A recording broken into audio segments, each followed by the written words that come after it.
For those who are unfamiliar, this is a TV show called Flashpoint. It's owned and operated by our old buddy Kenneth Copeland.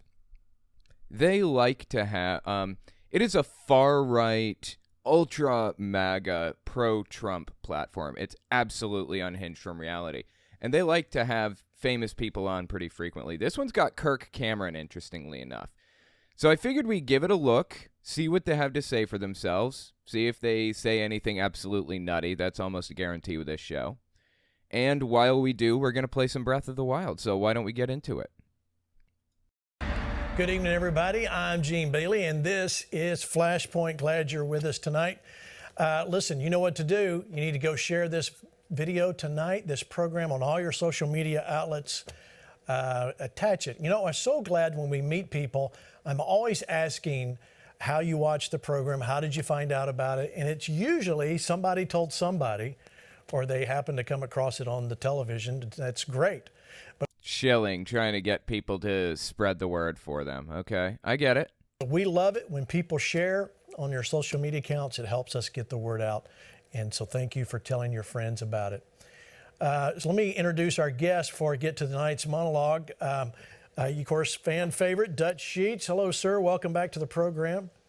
Oh, God. If you don't know these people, Dutch Sheets is... I mean, these are all televangelists, basically. Well, Dutch Sheets is a televangelist. I'm not sure who this guy on the middle right is, but on the far right, obviously, is Kirk Cameron. Gene Bailey, the host here, he is also a televangelist, a pastor, or whatever.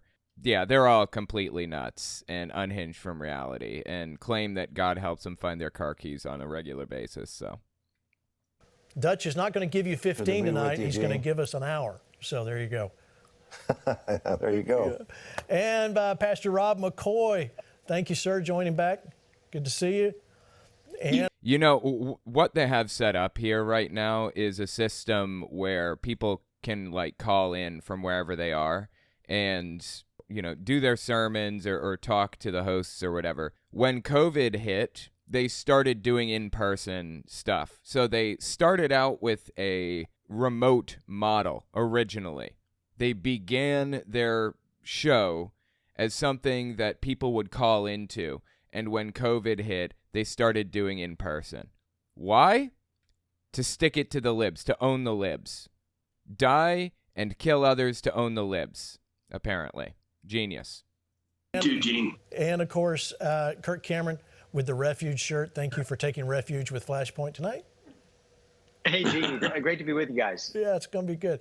All right, so I want to start tonight a little different. It's been a while since I did a monologue, but I want to talk about something that really, today I felt like very important, and this before we really kind of put the show together. Tonight we're going to talk about a lot of freedoms and where America is today. And each week we do three things. We educate, activate, and we inspire you. And we're not moving off of that. And because Not exactly, but okay. Because of that, the phrase, I am the Flashpoint Army, has come from that. And I'm so glad you guys, I hear that everywhere I go. I'm Flashpoint Army, yeah! It's great. But tonight, let's go back to May 18th, 1941, okay? May 18th, 1941. Okay, I don't know if that's specifically an important date in the war, but World War II was going on at the time. So, in fact, Germany was really starting to make a mess of things. They were getting ready. Like, by 1942, 25% of the Jews who were going to be killed were dead.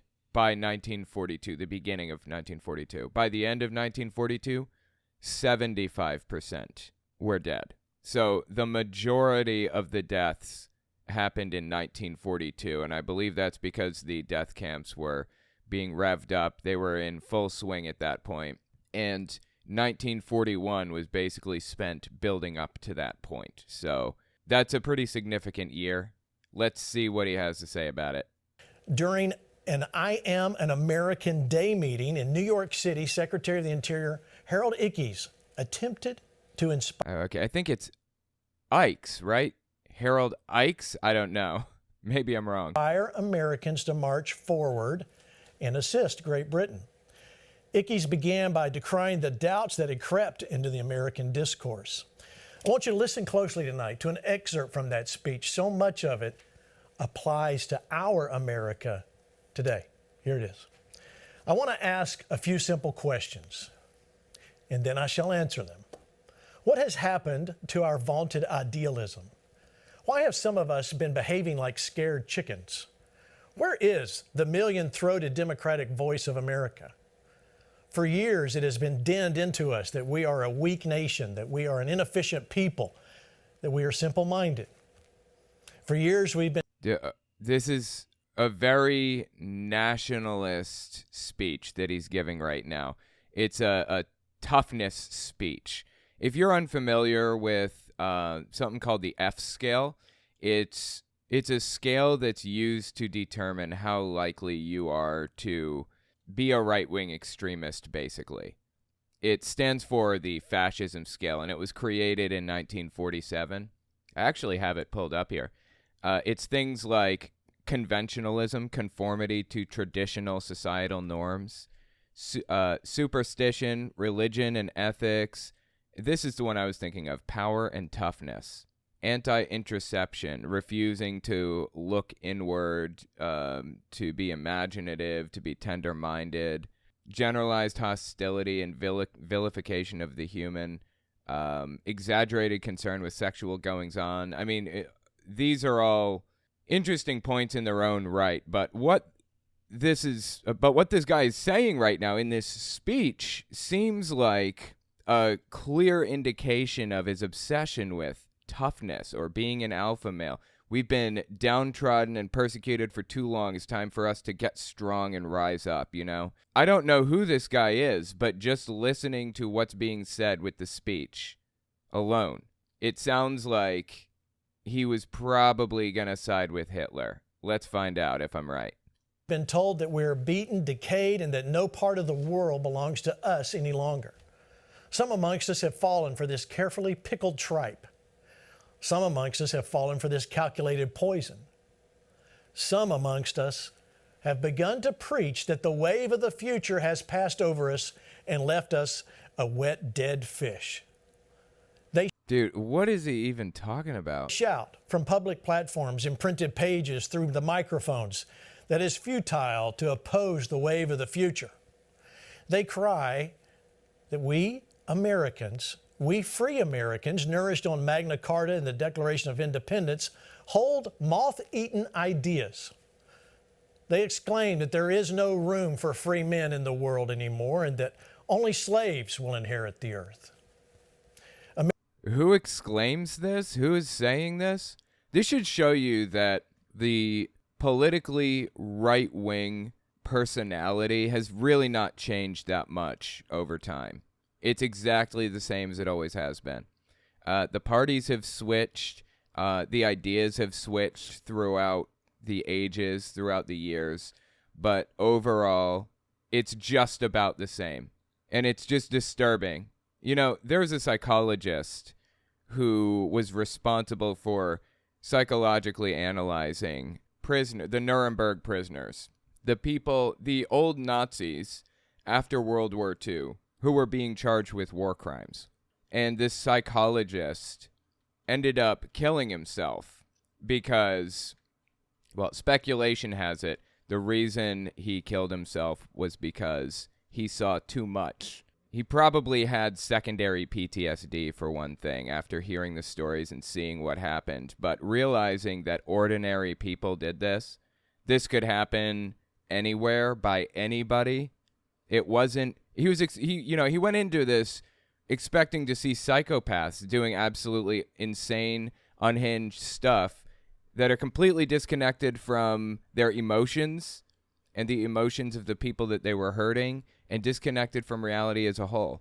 But when he went in, he discovered that these were regular people doing regular things that could be justified by anybody just as easily as they were justified by the Nazis. He actually took a cyanide pill and died in 30 seconds right in front of his family. And he kind of exploded at that moment when he took it and explained to his family like what his feelings were and everything. Anyway, that's a story for another day. The point is that you think that you're invulnerable to this. You think that you're safe because we live in a society that would never stand for something like that. But Germany in the 1930s and 40s was a society exactly like ours. It's the same thing. America, the America of Washington and Jefferson and Lincoln and Walt Whitman, they say, is waiting for the undertaker. And all the hopes and aspirations that have gone into the making of America are dead too. However, my fellow citizens, this is not the real point of the story. The real point, the shameful point, is that many of us are listening to them, and some of us almost believe them. I say that it's time for the great American people to raise its voice and cry out in a mighty triumph what it is to be an American, and why it is that only Americans, with the aid of our brave allies, can and will build the only future worth having. I mean a future, not of concentration camps, not of physical torture and mental straitjackets, not of sawdust bread or sawdust Caesars. I mean a future when free men will live free lives in dignity and in security. This tide of the future, the democratic future, is ours. It is ours. Remember, the Democrats at this time in the 40s were kind of it was a lot more complicated. There were Northern Democrats and Southern Democrats, but the Democratic Party at the time was kind of the right-wing party in a lot of ways. If we show ourselves worthy of our culture and of our heritage. But make no mistake about it, the tide of the democratic future is not like the ocean tide, regular, relentless, and inevitable. Nothing in human affairs is mechanical or inevitable. Nor are Americans mechanical. They are very human indeed. What constitutes an American? Not color, nor race, nor religion, not the pedigree of his family, nor the place of his birth. Okay, so far I'm actually agreeing with this guy. This sounds on point, but I've heard a few dog whistles in there that were kind of questionable. Not the coincidence of his citizenship, not his social status, nor his bank account, not his trade, nor his profession. An American is one who loves justice and believes in the dignity of man. An American is one who will fight for his freedom and that of his neighbor. An American is one who will sacrifice property, ease, and security in order that he and his children may retain the rights of free men. An American is one in whose heart is engraved the immortal second sentence of the Declaration of Independence. Okay, I have no idea what his point was in reviewing all of that or whatever, but I agree with most of it, I guess. Americans have always known how to fight for their rights in their way of life. Americans are not afraid to fight. They fight joyously in a just cause. Dude, is he still quoting this guy? What the hell is going on right now? We Americans know that freedom, like peace, is indivisible. A perpetually militarized, isolated, and impoverished America is not the America that our fathers came here to build. It's not the America that has been the dream and the hope of countless generations in all parts of the world. What is convulsing the world today is not merely another old-fashioned war. It is a counter-revolution against our ideas and ideals, against our sense of justice and our human values.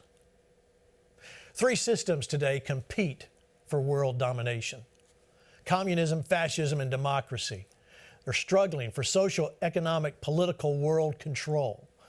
As the conflict sharpens, it becomes clear that the other two, fascism and communism, are merging into one, and they have one. Oh my God, that's kind of funny that he would say such a thing. Isn't it, just by the nature of how they both operate, isn't it impossible for communism and fascism to like coexist? I don't know. I'm not really super familiar with it. Maybe that's wrong. Somebody can tell me in the comments, but they are on opposite sides of one of the spectrums or something like that. I don't remember. I'll correct this later if that's not right. One common enemy, democracy. They have one common goal, the destruction of democracy. This is why this war is not an ordinary war. It's not a conflict for markets or territories. It is a desperate struggle for the possession of the souls of men. Actually, it was a desperate struggle to kill a bunch of people. That's what the war was. It had nothing to do with the souls of anybody. What? And finally, the most important of all, we Americans must gird spiritually for the battle. Gird up. Fill your horn with oil. We must dispel the fog and uncertainty and vacillation. We must greet with raucous laughter the corroding arguments of our appeasers and fascists. They doubt democracy. We affirm it triumphantly so that all the world may hear. Here in America, we have something so worth living for that it's worth dying for. This so-called wave of the future is but the slimy backwash of the past. We have not heaved from our... Dude, this guy is still reading from this speech. Why? What's the point? Your guess is as good as mine. ...necks the tyrant's crushing heel, only to stretch our necks out again for its weight. Not only will we fight for democracy, we will make it more worth fighting for. Harold Ickes, May 18th, 1941. Wow, okay, it's finally over. So here's a little more cultural context. At the time, there was a party called the America First Party. Interestingly enough, there's a party called the American First Party today, too. It's run by Nick Fuentes, among others. The America First Party, the creator of that party, was openly pro-Hitler. And the whole point of the party was to support Hitler in whatever way they possibly could. It was looked down upon to support an avowed enemy of the United States during a war. So instead of, openly supporting Hitler, they would say things like, we want to be isolationist. We want to separate from any wars out there. We don't want anything to do with wars. We want to just bring our troops home and let what happens happen. That was how the America First Party kind of pushed their agenda subtly. Now, just out of curiosity, let's look into this guy. I'm just wondering, let's see, Harold Ickes, I think is his name. He's from the Progressive Party. Let's just look into the guy. American administrator, politician, lawyer, Secretary of the Interior for 13 years. Longest tenure of anyone to hold the office. Let's see here. Politics. Initially a Republican in Chicago, he was never part of the establishment. Unsatisfied with Republican policies, joined Theodore Roosevelt's Bull Moose movement in 1912. After returning to the Republican fold, remember, Republican at the time was kind of the left-wing position. He campaigned for progressive Republicans Charles Evans Hughes and Hiram Johnson. Later served as the Illinois manager of the U.S. Senate campaign. Fought lengthy and legendary battles, blah, blah, blah. Secretary of the Interior. Segregation and civil rights. He's a strong supporter of both civil rights and civil liberty. Wow. He actually seems like he was on point in retrospect. Most of his speech was good. It was just a couple little things I heard in there that were really questionable and weird. Kind of like dog whistles, Jewish refugees in Alaska. He proposed offering Alaska as a haven for Jewish refugees from Germany and other areas in Europe where the Jews were subjected to oppressive restrictions. Okay. Or alternatively, you could allow them in as refugees just to the U.S. They don't have to go to Alaska. They could have just lived here. That would have been fine too, but okay. Your way works, I suppose. An official delegate to the founding UN conference in San Francisco, presided over by acting Secretary General Alger Hiss. What a name. Ickes advocated for stronger language promoting self-rule and eventual independence. Okay, well, the guy seems okay, actually.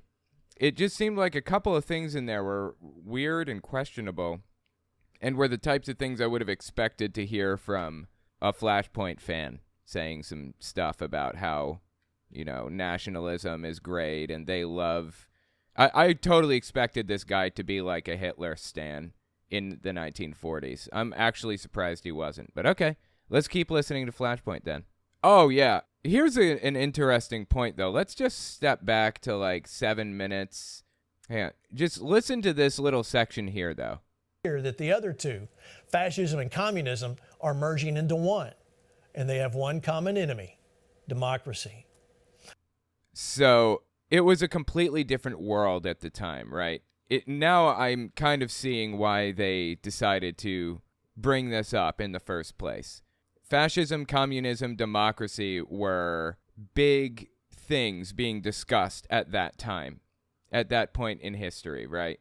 These people on Flashpoint are absolutely obsessed with convincing everybody around them that communism is trying to take over the United States. Completely ridiculous, unreasonable, not happening. But they went all the way back to the 1940s to find an example of somebody bringing this up to try to draw a parallel to today. That's what it seems like to me. That's why they brought the guy up in the first place. Let's jump back to where we were, 8:13 roughly, and keep listening. 1941. I know many of you agree with me today, this statement. I am a Christian. I am an American, and I am the Flashpoint Army. With that, let's get started. These people are most definitely fascists. You know, they just spent time talking about fascism and how it's trying to take over, and it's basically blended with communism and all this other stuff. That's completely made up. These people are most definitely fascists. They are what one might call Christo-fascists. Dutch, when we see and we hear those words from the Secretary of the Interior, it sounds... Dude, does this guy have COVID? COVID's going around again right now. We're in a massive wave. Like it was written today.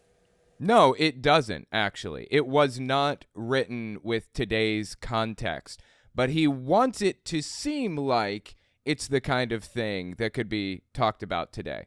Communism and fascism are completely, and democracy even, completely different today than they were 70-something years ago. They are not the same. The cultural context here is not the same at all.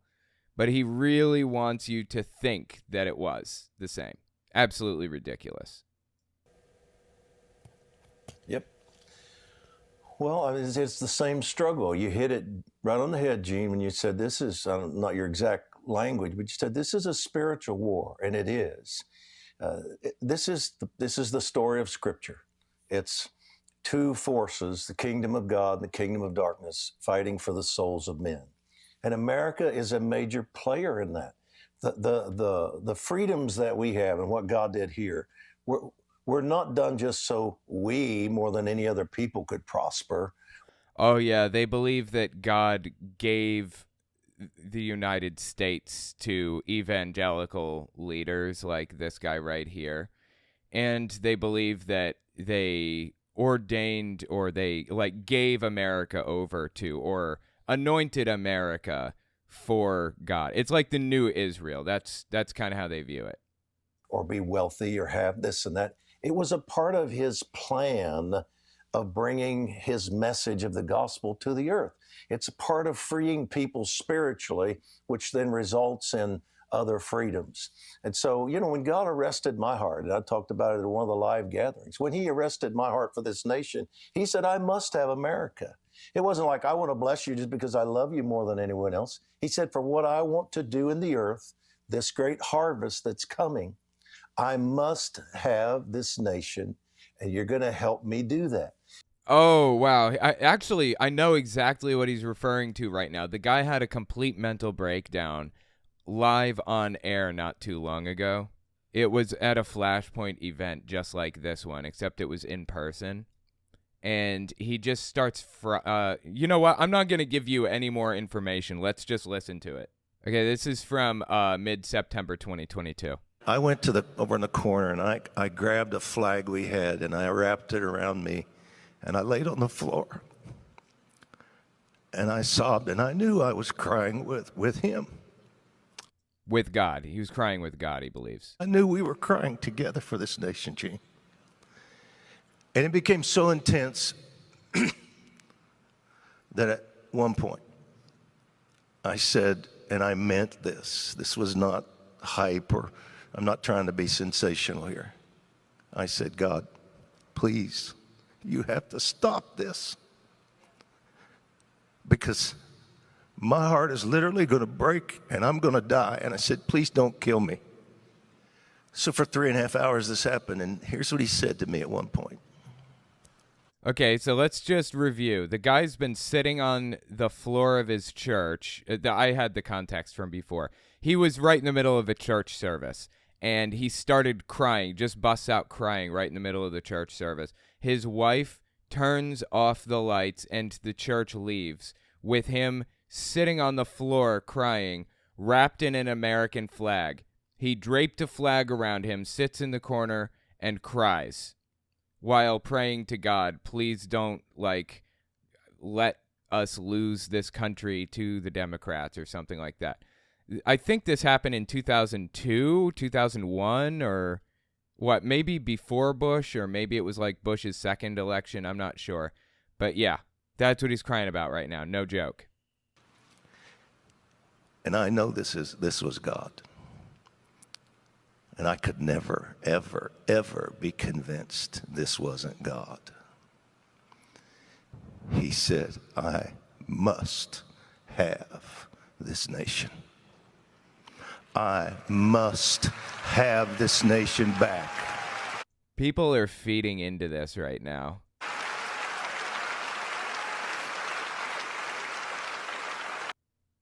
Jesus Christ, dude.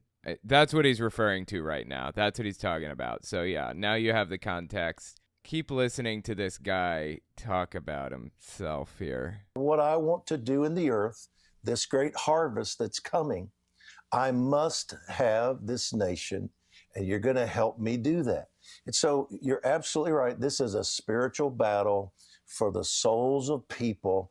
And we must anchor ourselves to that. This is not for a nation. This is for a kingdom, the kingdom of God. Amen. Let me bring in Pastor Rob McCoy. Rob, this interesting, Harold. Not for nothing, but okay, let me explain what this TV show is if you're not familiar with it. This is a TV show that exists solely to help Donald Trump win elections. Nothing else, basically. Help Trump win elections and spread conspiracy theories and hate on anybody who stands in the way of Christian nationalism. The reason that they're married to Trump this way is because Christian nationalists or televangelists have married themselves to Donald Trump. They have turned him into a de facto messiah. They view Trump as a messiah now. So they get up here with their millions with their millions of dollars spent in market research to figure out what the best things to talk about are. And they talk about them. So I love to look at this show and think about the things that they're not talking about and the things that they are talking about. You know what they're not talking about right now? The fact that Kanye West came out as a full-blown Nazi after attending a dinner with Donald Trump. That's something that they're not talking about. That's kind of interesting, right? You just kind of say, like, you like the uniforms, but that's about it. There's a lot of things that I love about Hitler. A lot of things. Hey. That is just one example of a conversation that took place over the course of 3 hours where Kanye West praised Hitler and Donald Trump for the entire 3 hours. And it was only a few days after attending a dinner with Donald Trump. Kind of conspicuous and weird that they're not talking about that right now, right? Because everybody else in Trump world is talking about that, interestingly enough. Weird. This show is eternally valuable to see what things they discuss and which things they don't. This is during the Roosevelt era. And so he was dealing with everything from... No, FDR. Yeah, he was the Secretary of the Interior during FDR's reign, I guess. Recovering from the Depression to world wars and what was imminent. This speech, which I just read parts of it, was taken from the fact that he was drumming up support that we have to pull together and we have to come alongside Great Britain to fight this enemy. And we all knew how that enemy turned out. But as I was reading this today and decided to pull parts of it for We do know how that enemy turned out. Now they have found a way to co-opt Kanye West in America. Tonight, Pastor Rob, it struck me how appropriate it is for the day that we're living in, number one, but number two, how you don't hear this type of words being spoken or written in world leaders today in America. What? What is he talking about? You don't hear this type of thing from world leaders nowadays? It sounded like a standard speech, generally speaking. And not since, I'm sorry, but I don't believe since I've heard Ronald Reagan have I heard something so eloquent. Oh, God. I thought he was going to say not since Donald Trump. Ugh. I wish he had, because that would have just been way too over the top, right? Eloquently. And this guy wasn't even, a president or anything along that line. He was really a man who stood up. And the interesting point here, well, he was Secretary of the Interior. He was a politician. He was involved in, like, the Senate and stuff like that at various points, first of all. And second, there were a lot of very eloquent speakers that we had as presidents after Ronald Reagan. Ronald Reagan, in my opinion, wasn't even that eloquent of a speaker. He was okay, I guess. But what about, like, Obama? Obama won the Nobel Peace Prize. It was arguable about whether or not he should have had that, but he was super eloquent in his Peace Prize speech. And others, tons of others. Obama is super eloquent. What does this guy mean? This type of eloquence doesn't exist anymore. What? I will let you talk, Pastor Rob. The interesting point here is that he was a liberal. This guy was a liberal. He wasn't even a Republican. He was a liberal. Yet America was much more, and I want to say we were more innocent because we weren't, but there seemed to be a governance into where we didn't do things to push past morality. And that seemed. Wow, that's really interesting that he says that. In America, in the 1940s, we didn't do things that pushed past morality. That's bold speech that he just used there. So I guess that means that it was perfectly moral and he was totally okay with Japanese people being put in internment camps, huh? In the United States. That seems like an okay decision to him. I could go on. There are a lot of things that happened in the U.S. that were absolutely immoral, disgusting, and terrible leading up to 1941. Like, really, really messed up stuff, dude. I can't even believe that he's said such a thing. Seems to be where we're at today. So, all right, I'll let you speak to that. Well, Bobby Kennedy Jr. is a lifelong Democrat, and he's a classical liberal, and he's my dearest friend. God, I get so sick of hearing the word classical liberal. It's really just a misrepresentation of what you are, ultimately. Calling yourself a classical liberal is a strategy to get people to think that you are actually on the left when you are on the right. And he loves America. He gave an extemporaneous speech on the 27 amendments of the U.S. Constitution, and it was one of the most eloquent, well-delivered messages I've ever heard. It made me so proud to be an American. He did it just off the cuff in front of a gathering at a house up in Hollywood Hills as he was contending for against the tyranny here in our state. What tyranny is that exactly? I wonder. I bet it has something to do with COVID. Am I right? California with this experimental injection upon our children. How did I know? Yeah. The vaccine is not experimental. It's not an experimental injection. This is complete nonsense. The vaccine is perfectly safe. It was perfectly safe before it was used on people. And you know how we know that? We know that, at least in part, because there have been billions of doses given out. If it wasn't safe, that would have revealed itself by now. But either way, there was plenty of testing on it beforehand. Children. And I was thinking about what you just read. That was in May of 1941, and America was in isolationist mode. We had the 21st largest military on the face of the earth. And on December 7th, the Japanese sank half our Pacific fleet.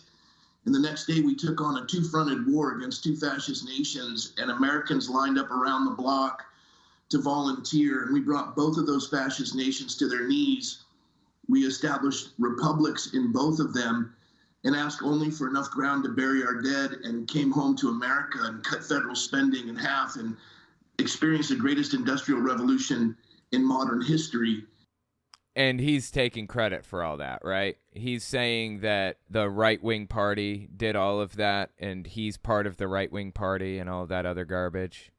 The resilience of America. You know, I wouldn't have a problem with that necessarily. You know, he's right. America succeeded gloriously after World War II, and that was partly due to a post-war boom. Absolutely. And as a country, we can take credit for that success. But these Republican Christian nationalists have set out to reverse all of that progress and success with brand new policies that completely erase everything.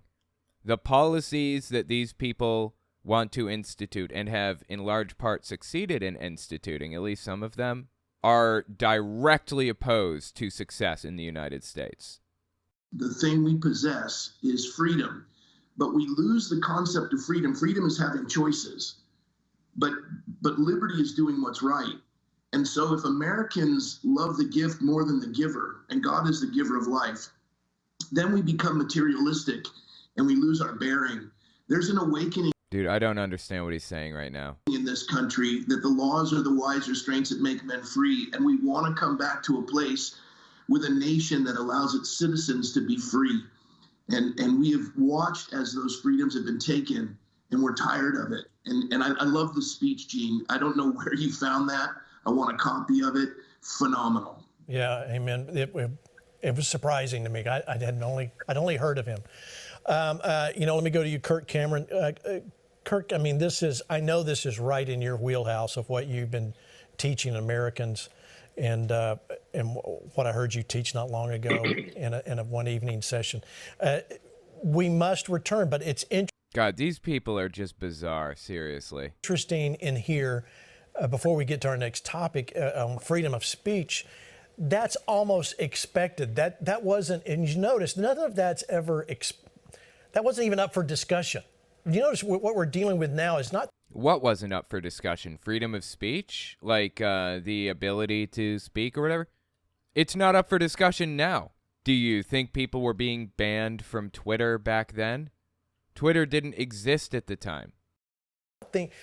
We're talking about things that weren't even up for discussion now. Now we've got Senate and the in the House voting to change crucial core values for the nation that when this was written or spoken, it had no issue. I assume what he's referring to here, like I don't know why he's just dodging the point. Just get to it and tell us what you're talking about. I think he's talking about the Respect for Marriage Equality Act or something like that. It does not codify gay marriage. It only makes it so other states have to recognize a marriage that was performed in another state legally. That's it. That's all the Respect for Marriage Act does. And they are throwing a ridiculous fit over this. And about what he said regarding free speech a minute ago, he must be forgetting about McCarthyism, where they went on a full-blown hunt for anybody who might have communist leanings or might have known a communist at one point, throw them in jail, persecute them, do whatever it takes to basically run them out of the community, out of society. It was insane what happened with McCarthyism. And there was even a House committee called the House Un-American Activities Committee. Yeah, that was what it was, I believe. And it was like dedicated to like hunting people down and just making their lives miserable for being communist, even when they weren't. It was insane. That was not very free speech. That wasn't free speech at all. That was literally jailing people for things that they may or may not have even said. But, free speech, freedoms in general, none of these things ever mattered to these people. Never. It was never about supporting free speech. You know what it was always about, really? This is Richard Spencer, the founder of the alt-right. He's a full-blown Nazi. Listen to what he has to say here. This is from 2018. I mean, yes, I think in the short term we would favor government regulation of speech, but long term, are we even pro-free speech? No, of course not. But we have to use this platform in order. So we're being radically honest here. And, yes, radically pragmatic. Yes. Yeah. They were never in favor of free speech. They use this to gain a foothold and to convince people of their position. But when it all boils down to it, they intend to erase free speech. And when I say they, I mean the political far right, like Richard Spencer, like these people right here on screen. Kirk Cameron, Gene Bailey, others, Lance Wallnau, lots of people like this. They have no interest in free speech, never did. It was always about controlling the people around them, no matter what. This is the state of where America is. Go ahead, I'll let you comment. Well, first of all, it's great to be talking with all three of you. Such an honor, Dutch and Rob and Gene. Thank you for letting me weigh in on this. Man, I spent 100 days in a row in my backyard making a campfire right alongside Joe Biden's first 100 days in office. And oh, yeah, he's mentioned this before on this show. I remember feeling like we were just under house arrest in this country, and we were being just bludgeoned with this kind of messaging. And under house arrest, you say? Okay, interesting. I assume he's talking about lockdowns, right? Who instituted lockdowns exactly? Could he tell me that, I wonder? If I remember correctly, that wasn't Joe Biden. I'm pretty sure that was Donald Trump, right? Donald Trump is the one that pushed all of these lockdowns and everything else. And this narrative that... and it happened on a state-to-state basis, actually. It was mostly state governors. America is fundamentally racist. America is fundamentally bad, and echoing some of the sentiments that you just read there in that speech. And yet, I know that we are the strongest, freest, most blessed and prosperous Okay, who says America is fundamentally bad? In fact, who says America is fundamentally racist? I don't even say that. Nobody says that. There is systemic racism, which means it doesn't even require a single person in the movement or a single person like in the system to actually be racist. That is not a necessary component, not a necessary part of it. They just so happen to produce racist outcomes incidentally. That's just like a byproduct of the system. Nobody in the system needs to be racist. It just produces racism. But okay, let's keep listening. Generous nation the world has ever known. And throughout history, we've been this beacon of light, of liberty to the world. And we're falling away from that so quickly because we've believed the lies that you just read to us. And because we believe the lies that he just read to us? What lies did he just read to us? What is he talking about? What my hope is that if we get back to the basics. He didn't read any lies to us. He read a speech about democracy and fascism. That's it. What is he talking about? Did he listen to the speech? If we can understand that liberty, as Rob said, is not just being free, but being free to do what's right. And we understand that that's rare and that's precious, and we care about our children. We've got to get back to the root that produced the fruit of liberty that we've been enjoying for so long. And that root is a biblical faith and a genuine systemic morality that lines up with the eternal principles of right. Dude, I feel like I'm so lost. I have no idea what he's talking about right now.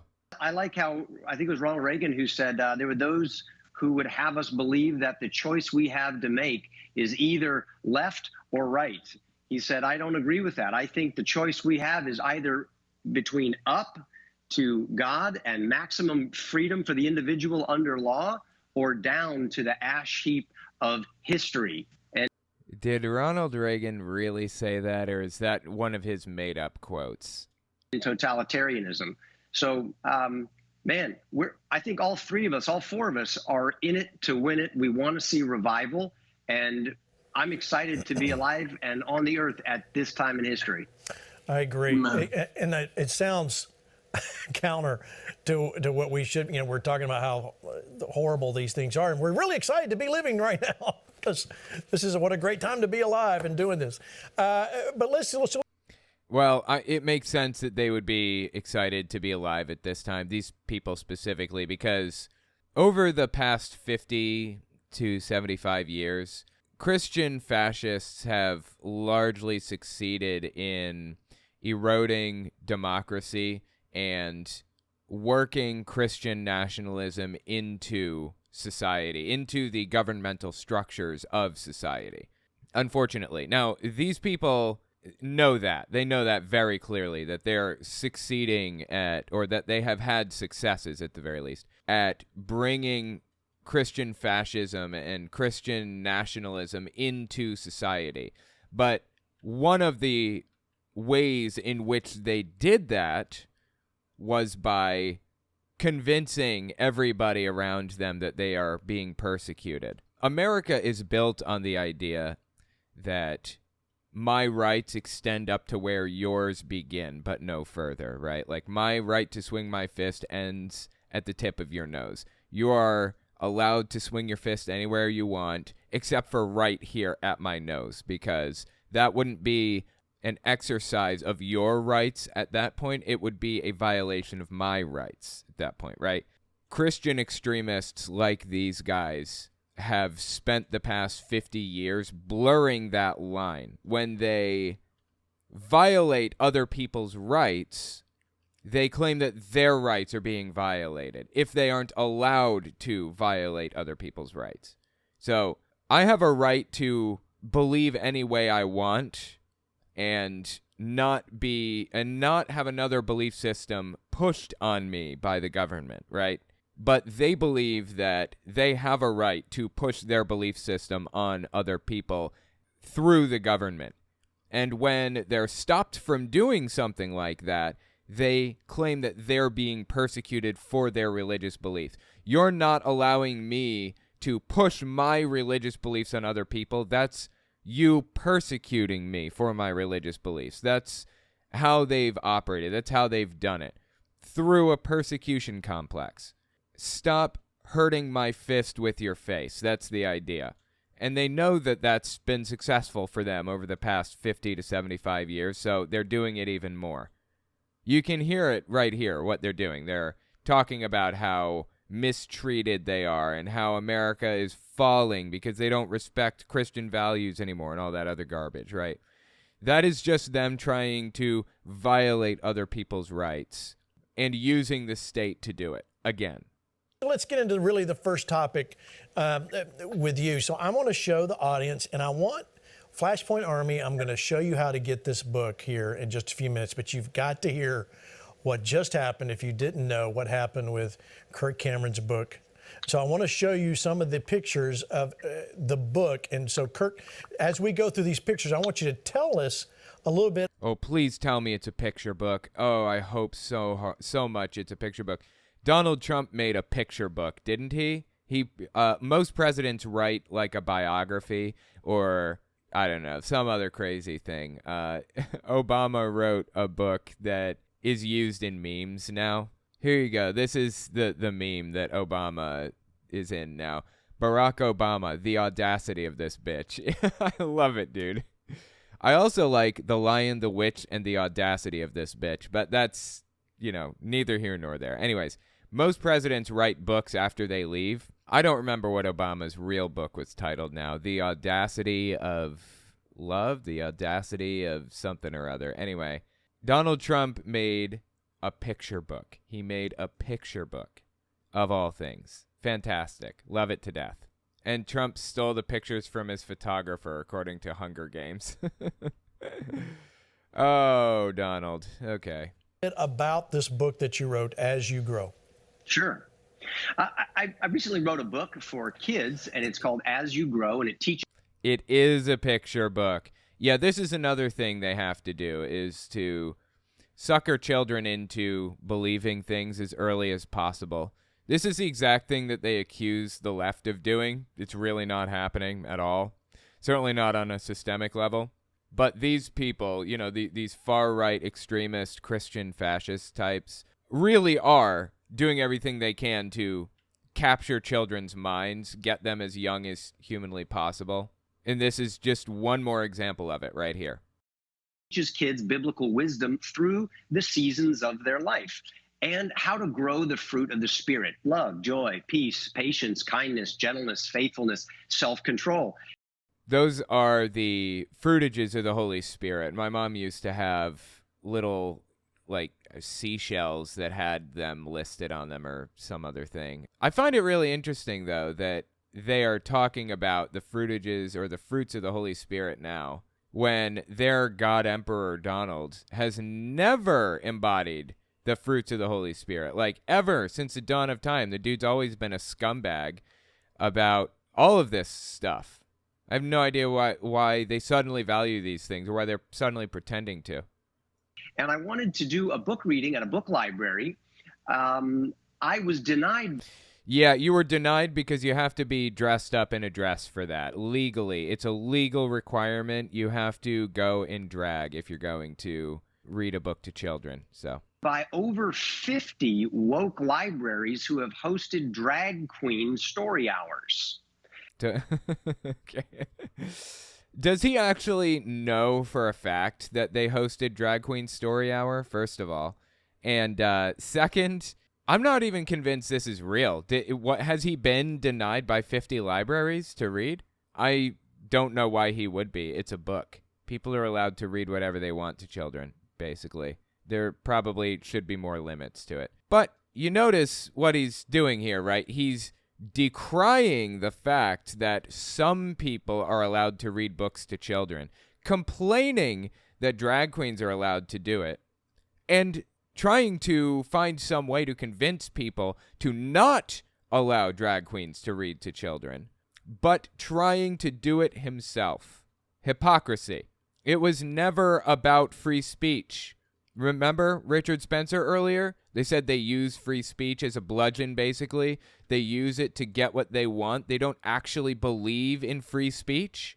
They want to force other people to do what they want them to do. They want to force people to listen to them, but they want to silence others.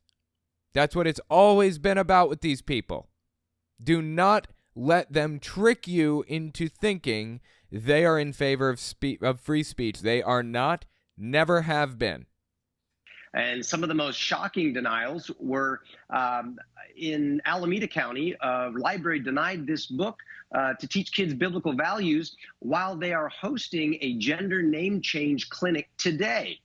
Is this even real? A gender name change clinic? What does that mean? I have no idea what a gender name change clinic even is. Is he just making this shit up completely? It would not surprise me if he was. In fact, honestly, it'd surprise me if he wasn't making this up. Other libraries said, our values and our messaging just don't line up. We're a queer-friendly library. And I'm thinking, well, what's not lining up? Love, kindness, self-control? It seems... You hating people for intrinsic qualities about who they are. That's what's not lining up. Is this really so hard to understand? If you don't understand this, I think it's on you, not everybody else at this point. It seems that the fruit of the Spirit is lining up in a contradictory fashion to the fruit of public libraries today. And we've got a plan to turn this denial into a revival in communities across America, and we're excited to see parents and librarians and concerned Americans taking advantage of it. Yeah, and I want to, let's go back. I've looked through the pictures that we have. You see what I'm saying here, though, right? He's with him claiming that he was denied entry because he wants to hate other people with some of the garbage that he's spreading. This is just child propaganda designed to indoctrinate children into a hateful ideology, is what it actually is. I should get a copy of this book. You know what? Let me step back, see if I can find a copy of it. Let's see, 19. He is trying to indoctrinate people into a hateful ideology, is what he's doing. And he's framing it like it's a friendly ideology. It's just a love everyone type of thing, you know? Happy-go-lucky, don't hate anybody for anything type of whatever. It is actually a hateful ideology, and while he tries to spread it, he is condemning other people and trying to get their free speech shut down. Why are you hurting my fist with your face? That's what it is all about. Okay, bravebooks.us. Let's just take a look. Hang on. Just kind of glancing through his website here. Read letters here. Open letters. Open letter to Miss Elizabeth Bermel, director of Scarsdale Public Library. God, I wish I could read some of this. You know, I wonder if I can find it on Amazon. Give me just a second. See if I can pull up my Amazon thing. I'm just going to search Kirk Cameron on Amazon. Oh, no. Apparently, I was looking for it on Kindle, but apparently there's nothing by Kirk Cameron on Kindle. That's a shame. I was really hoping to get my hands on it. This may be like one of those scams, one of those Trump scams. What is it? Thekidsguide.com. That's what it is. Yeah. This is just children's propaganda about Donald Trump, and I so wanted to get a copy of all of this stuff. Why isn't it loading? This is kind of weird. It's probably a slow website. It's been shouted out by Mike Huckabee a lot. It's really slow. I tried to order this children's propaganda, but I didn't want to enter my real credit card information because I happen to know that this is a scam. They take advantage of people by making it nearly impossible to cancel. Oh, here you go. They make it nearly impossible to cancel. There is no way to cancel. Like, you have to call in and all kinds of other stuff, and they keep your information on file anyways, and they automatically charge your card every single month. So I didn't want to give them my real information, so I set up a virtual card for this and tried to purchase it. It didn't work. I couldn't get a copy, unfortunately. I would love to have a copy of this stuff. Look, Kid's Guide to the Coronavirus. Oh my God, I so want a copy of this. But yeah, I don't want to type my real info in, so. And then I guess now there's Kirk Cameron's garbage. It's probably the same type of thing, I would be willing to bet. Bi-monthly or bi-annually. Wow, dude. Just insane. Absolutely insane, man. It's nuts. So let's keep listening to Flashpoint now that we've listened to them propagandize to us for like 10 minutes straight. You know, and I want to, let's go back. I've looked through the pictures that we have of the inside of the book that we just showed on the screen.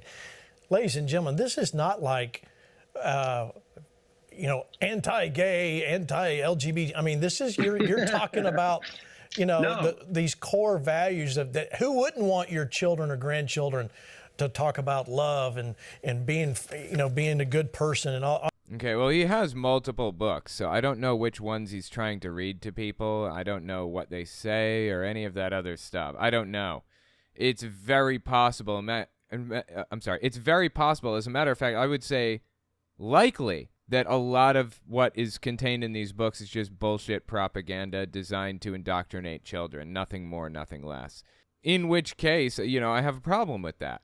So yeah, I don't know the situation, but I'm kind of defaulting to not trusting Kirk Cameron because he's done nothing to earn my trust in the past. I mean, this is a great kid's book. By the way, it's a very beautiful book. That's why I wonder how much Kirk Cameron paid them to allow him to shout out his book on stream.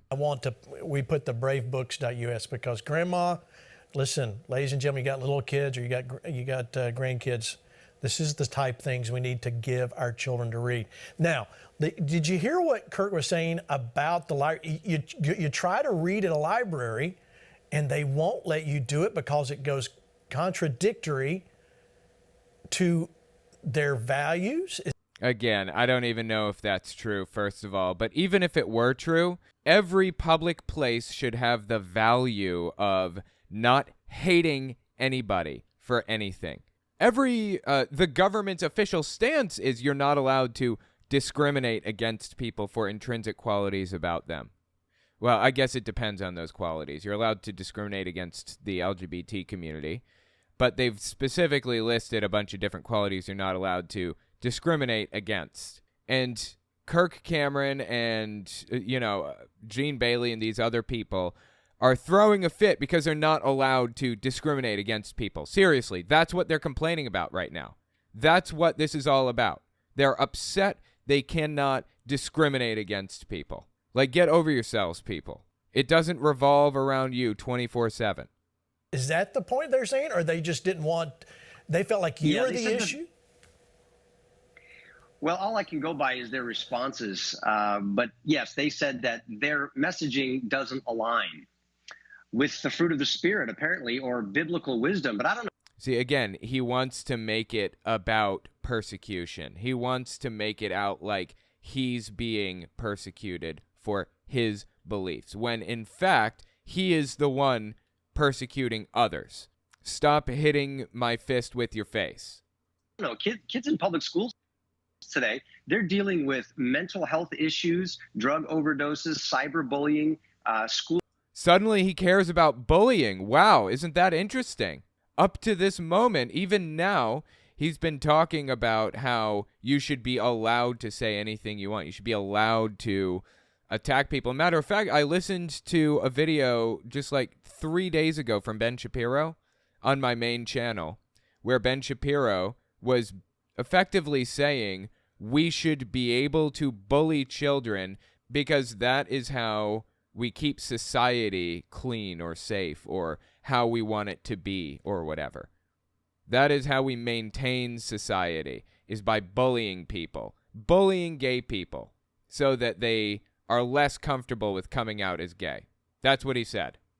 School shootings. I think a couple of lessons on patience, kindness, goodness, self-control might. 100% Bible lessons are going to stop attacks in schools. Absolutely. That checks out 100%. Be a good idea. And what we're finding. Wow, there was already a little black box up here. I didn't even realize it was already up here. That's great. I just wasted my time. Is that parents and librarians are getting into this, and they're actually asking for the book, and they want to host their own Brave Book Story Hour in their public libraries.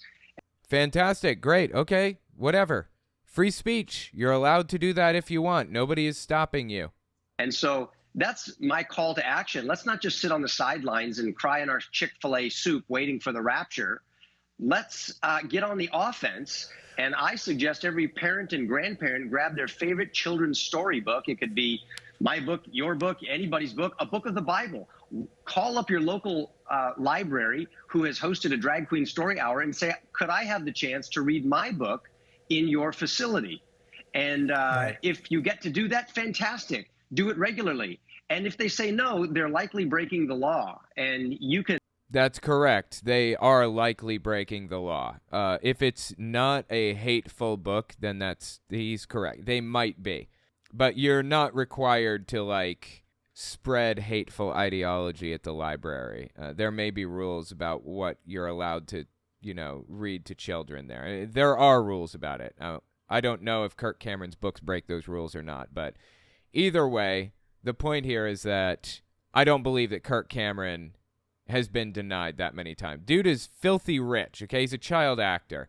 Hasn't done much since childhood, but, he certainly made a ton of money back then, right? If he was being legally wronged, you cannot convince me. He said 50 different times he's been denied. He's been wronged legally, is what he's saying. 50 times he was wronged legally. You can't tell me he wouldn't take some of that money and sue the shit out of somebody over it, right? And contact bravebooks.com, and they will donate free books to you, help and assist for you to host a storybook hour in your public library. And as I said, turn this denial into a revival in your community. Isn't that awesome? Now, I want to back up on something, because something you said kind of disturbed me, about your Chick-fil-A soup. Listen, that's the Lord's chicken.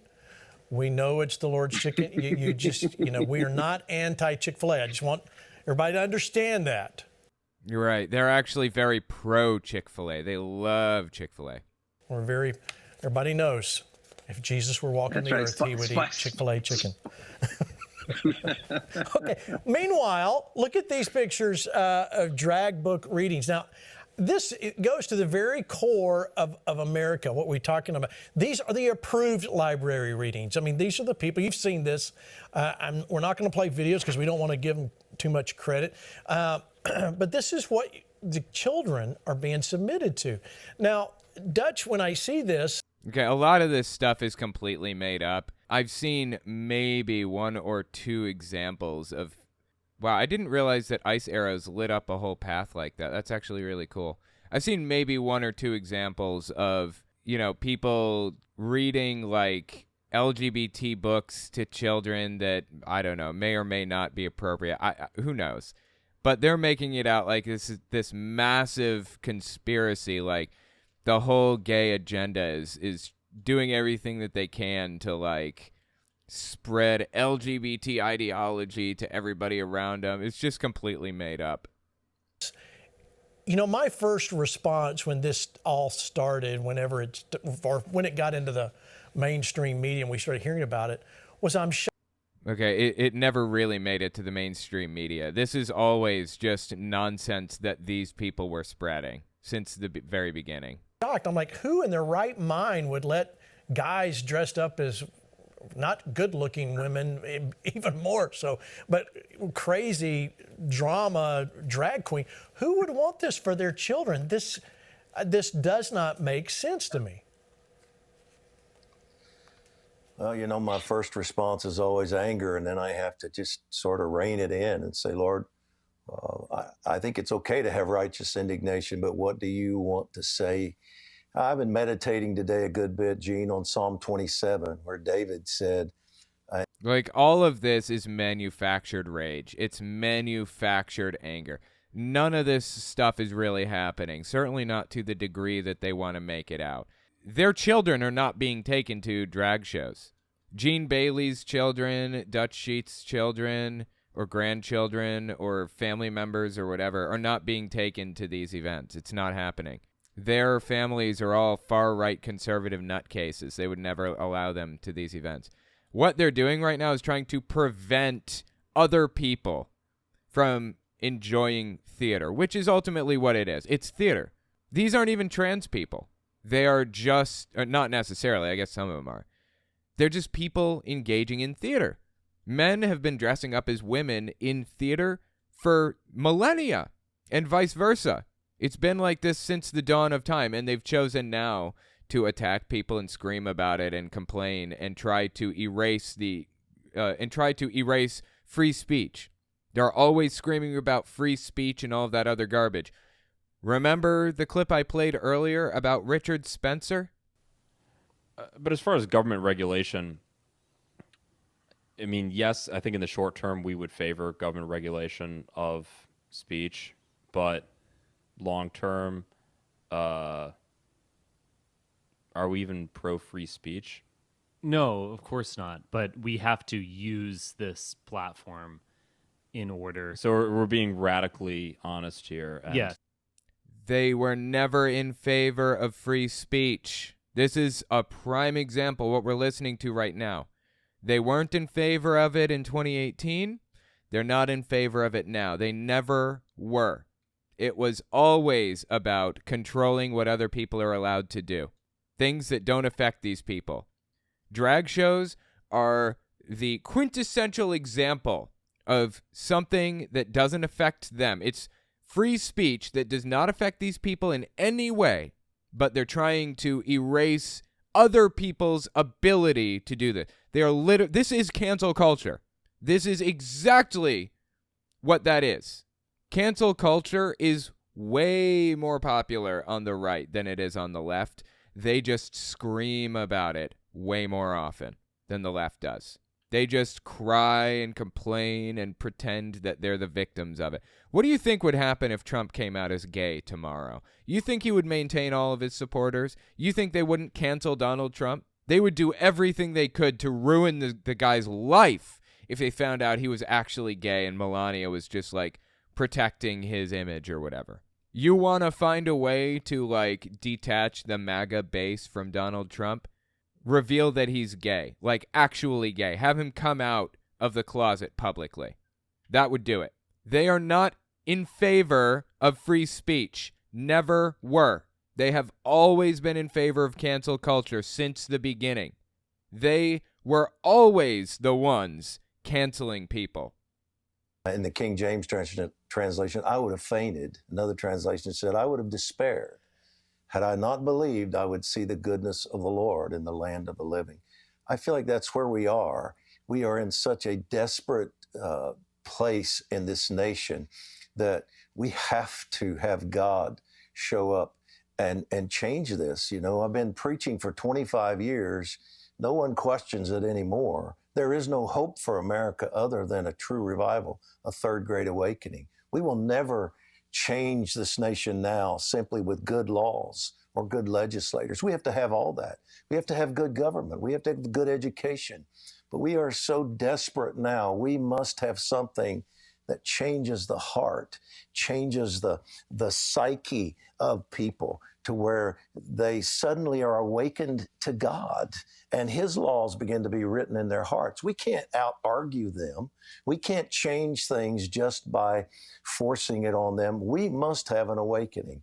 And so, you know.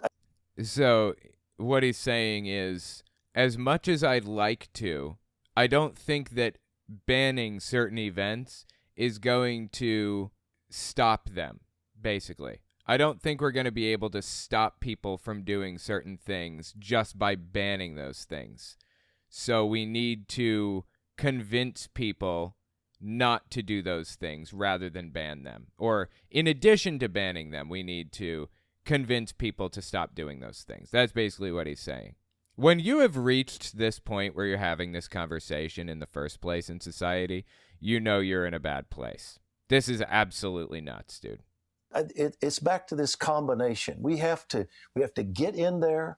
I'm an activist. I try to get people to vote. I try to get them to be involved in education, the things that Kirk is talking about, and then also say and pray into it. Pray that God's Spirit shows up and that the wind blows, because we are going to have a third great awakening. Amen. We're going to have a great revival, and that will be the game changer that causes all of these other things to have the strength and the power that they need for us to shift this nation. It's a desperate time, but we're going to win. God is going to do this.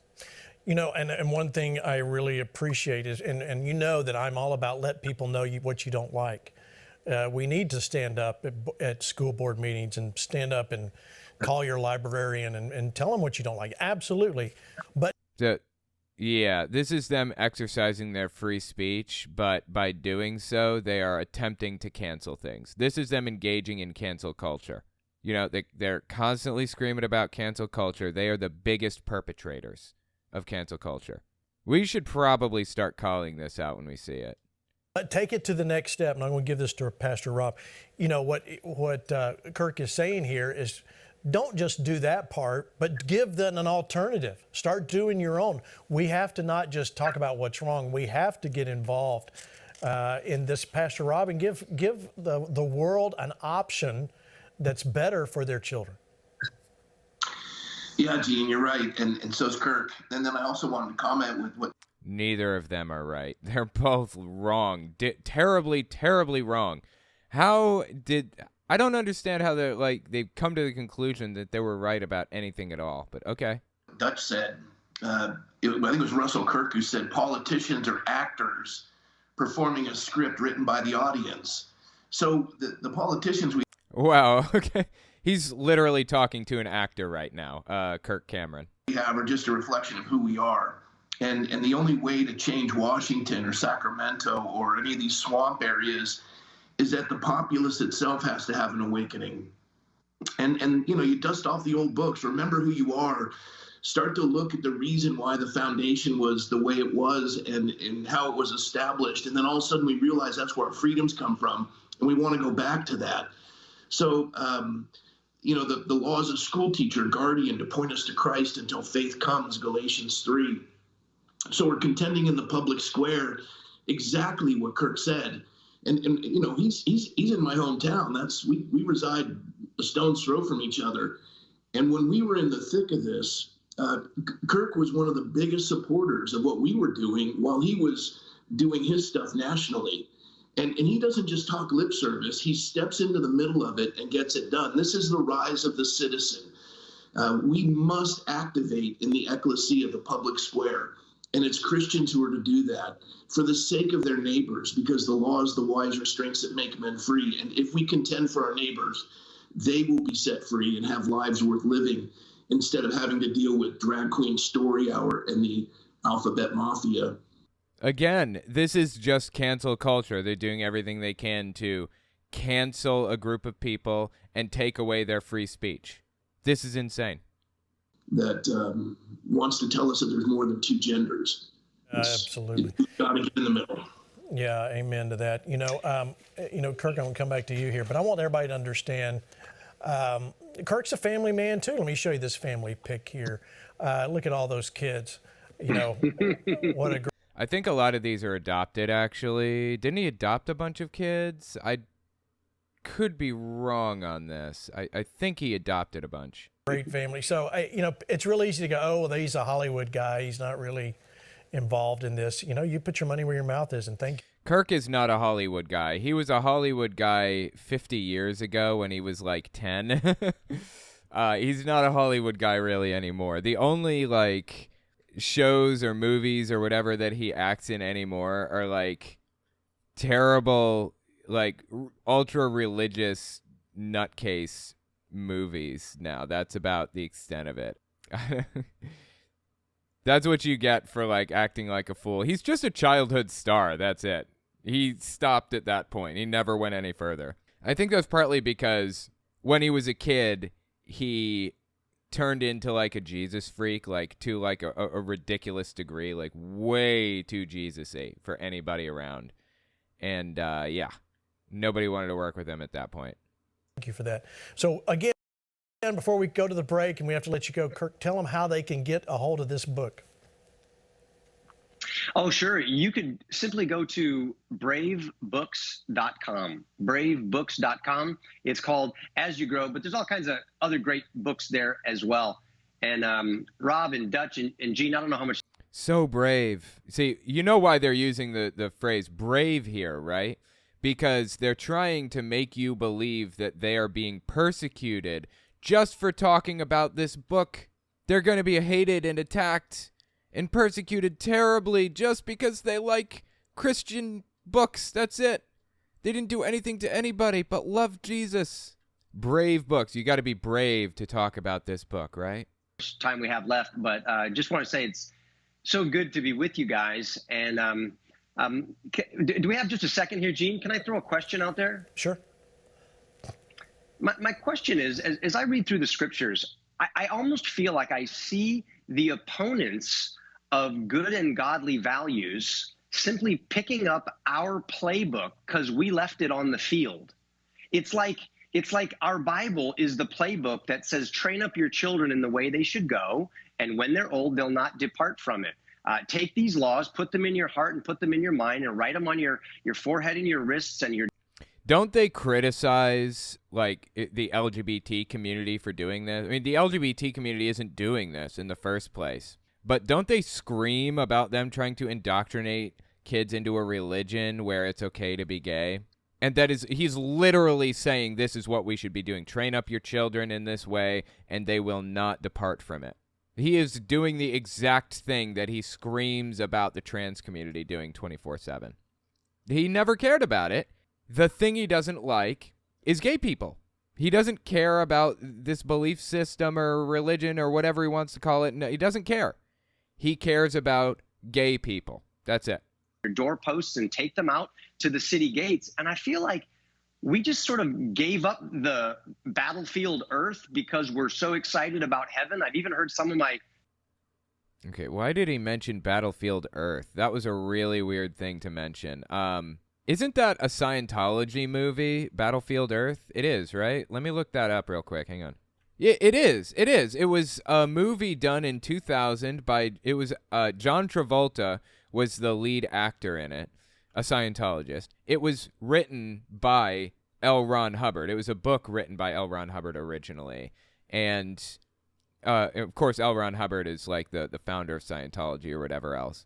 And all of the proceeds went to the Church of Scientology, if I remember correctly. Kind of weird that he would bring that up. He's not a Scientologist, as far as I know. Scientology technically says you can both be a Christian and a Scientologist. They are not mutually exclusive belief systems. But inevitably, Scientology takes everything over. It co-opts your whole belief system every time.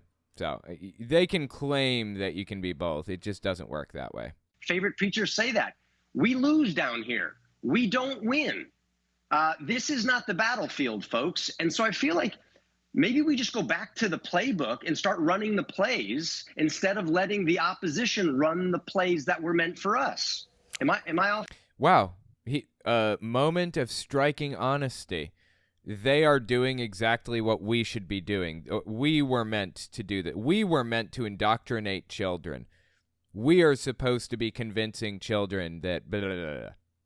We want to get children convinced that God is real and indoctrinated in our whole belief system before they're old enough to know any better. And the gay community is doing that right now. They're not, but they accuse the LGBT community of doing that so that they can get people all freaked out over it and have an easier time of doing it themselves, of course. Off base? No, you're not off base. And Luke 19:13, part B says we're to occupy until he comes. Occupy doesn't mean you're trying to get out on the next flight. It means you're going to work on it. Now, don't get me wrong. Okay, now hang on. I've heard him mention that before. Let me step back and listen to that again. On 29, let's look that up. Hang on. Plays instead of letting the opposition run the plays that were meant for us. Am I off base? No, you're not off base. And Luke 19:13, part Luke 19:13. Let's look it up. Let's see. He called 10 of his servants and gave them 10 minus. Put this money to work, he said, until I come back. He said Luke 19:13.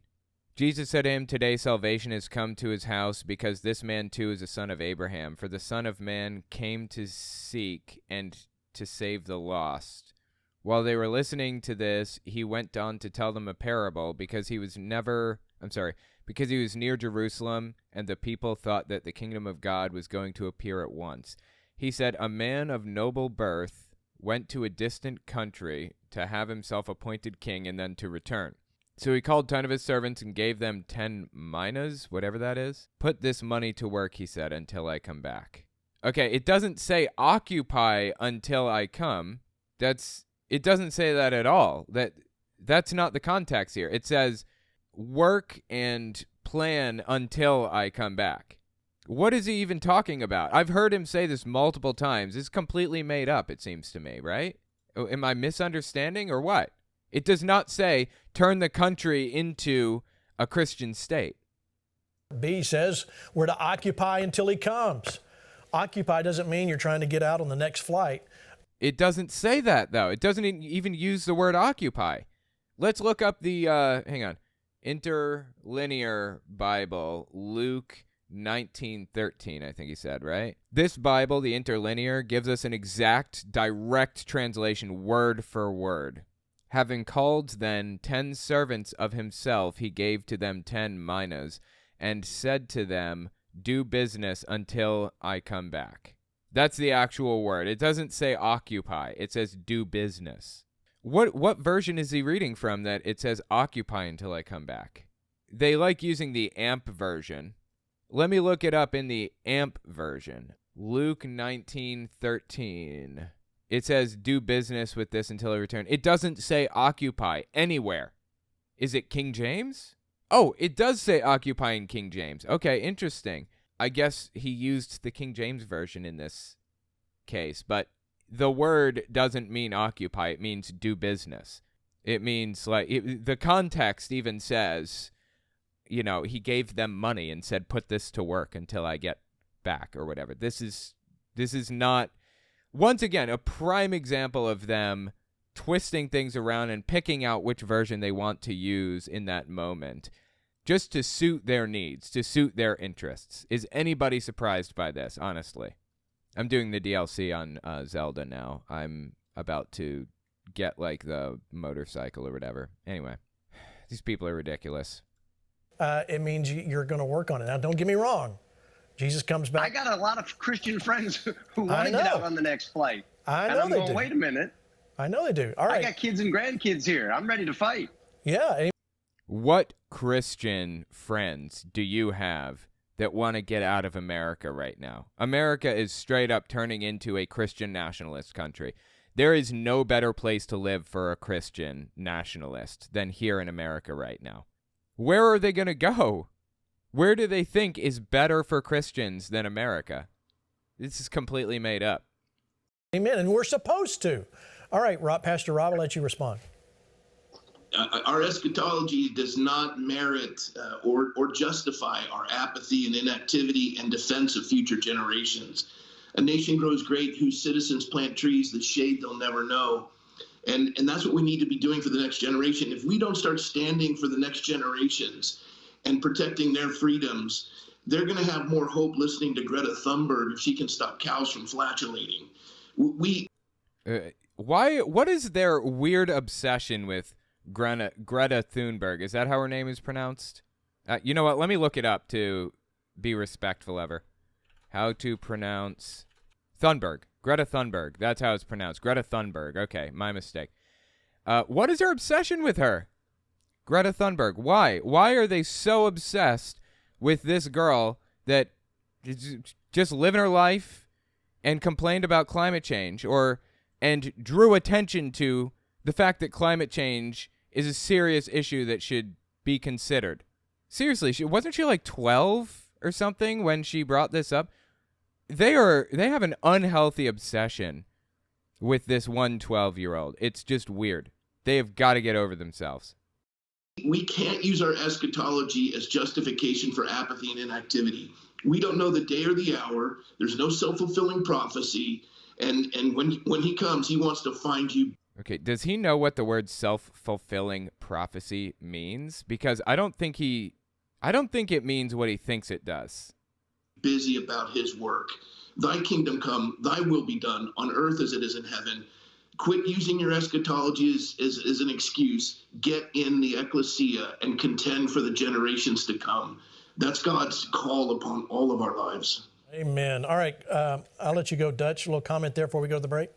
Wrap this part up. Yeah, I would just say, I've asked the question many times, how do we have one of the greatest outpours of Holy Spirit in history, the Jesus People movement and the charismatic movement, and lose ground in the culture? And a lot of that reasoning was, a part of those movements was an emphasis on the rapture and getting out of here. And I'm like you, I want the Lord to return. But there was a mindset that came and said, don't worry about education. Don't worry about the media. Don't worry about government. Jesus is coming soon. It won't matter. And absolutely. That's what the Bible says. It says you have to live in this world but not be a part of it. You remember that? Of course they don't. They only remember the verses that are convenient to them.